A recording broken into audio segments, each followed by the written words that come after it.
Did you find that that was one of the landmines, is there was too many things to do, too many ways to go and to try to hone the message? Well, the message was we did a rebrand on the message and used an agency, and that was done just prior to me coming in. And then Hmm. afterwards, we involved probably 2 or 3 years down the road, we worked with a company called Real Insights and Strategy from New York, and they helped us on vision, mission, core values, manifesto, some more of the heavy lifting brand essence. But the biggest issues I had when I first started were there was no direction on vendors and agencies, and Hmm. everybody was doing it different.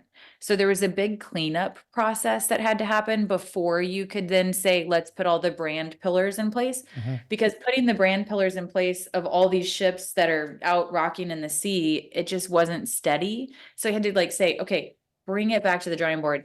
People were using uncles, brothers, cousins, and anyone in between to do Sure. their local marketing. So we had to also say, who are the partners we need to bring in to scale? And then once we had those partners in place, how do we put the foundational blocks so that they can do their job? Mhm.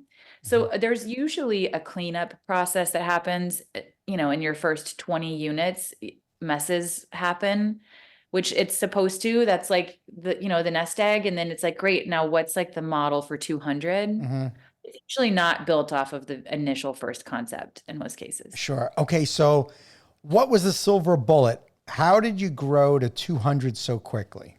Well, we had a broker strategy on unit sales right out of the gate. So that was something that added extreme value to our business was we had a broker network, franchise sales organization, however you slice it, come in and support us. We also had, it was lightning in a bottle where group fitness was on the rise. It was founded in 2008. And at that time, there wasn't a boxing concept on the scene, and group fitness was something really hyper targeting the female demographic who had high net worth, willing to spend north of $100 a month on a membership recurring. And so, even in our mission work, we made it very simple. Our mission was to be the best hour of someone's day because you could do any workout and see an impact in your body. You could take any type of nutritional plan, high carb, low carb, high protein, keto, fish, whatever, as long as you're following something consistently, you're going to see results. So we knew that to differentiate ourselves, we wanted to be the best hour of someone's day.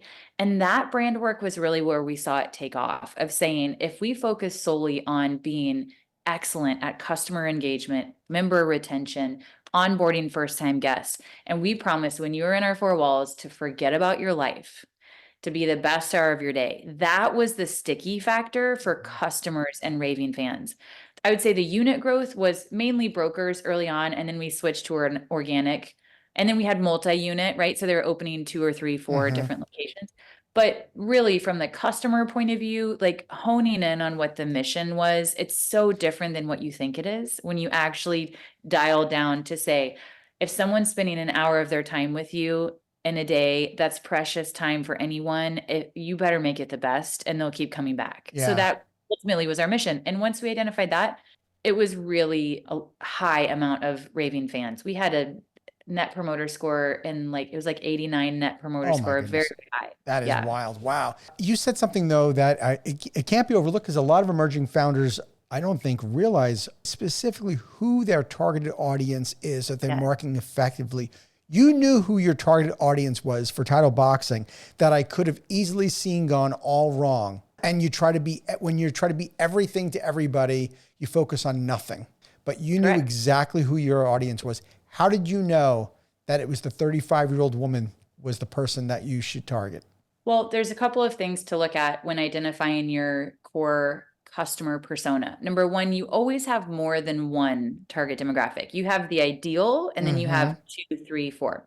So when you look at who is our ideal, first you want to always look at the data. Like, what is the customer telling you already, and who is the most frequent, and who is the one in your lead funnel, and who is the one then that joins? Because a male may have interest, but very rarely do they show up because the male ego is vastly different than the female in the fitness space. Especially too, a female thought, I need to know how to throw a punch. A male instinctively thinks, I know how to punch. So even the ego play of the difference of the messaging, and we had men, we were 75% female. There were men that came to work out. but there would be a little short 5'2", 100-pound woman throwing punches a lot harder and faster than a man too, So partly it was women empowerment. The second part was we looked at the data. The third part was really identifying and looking at the cultural relevancy of what's going on and the shift that the females saw from 2008 to arguably right up to COVID, because fitness has seen tremendous changes in past after COVID.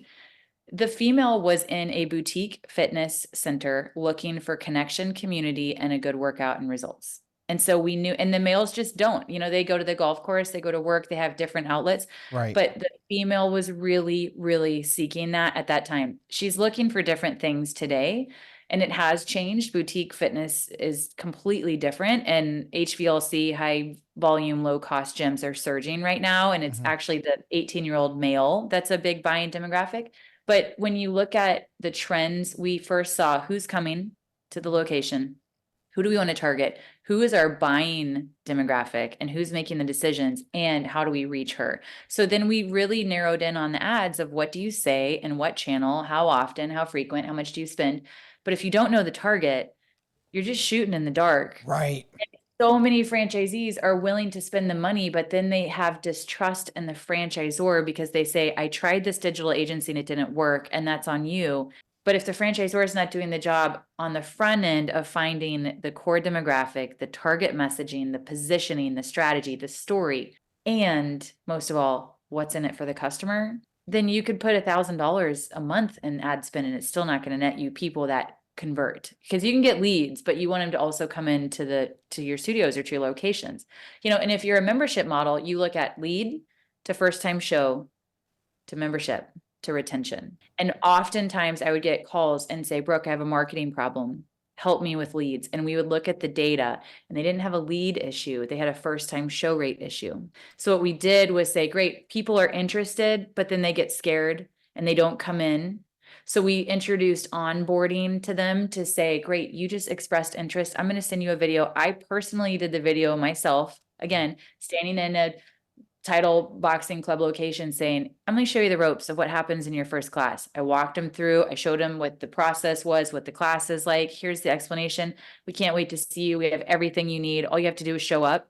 Our show rate jumped exponentially because we decided to then onboard the leads, because they were just, there was a drop from I'm interested to I show up. So it's not only your target market, but how do you then nurture him or her to actually then buy what you're selling or to try it? Right. And that's often the challenge we find when we have to dig in with the franchise owner on what the problem is, because it's often, I just need more leads. Or franchise development will say, I can sell more franchise if you just give me more leads. And that's not always the problem. In fact, it's usually not the problem is needing more leads. It's what we do with them when we get them. Validation. Sure. Right?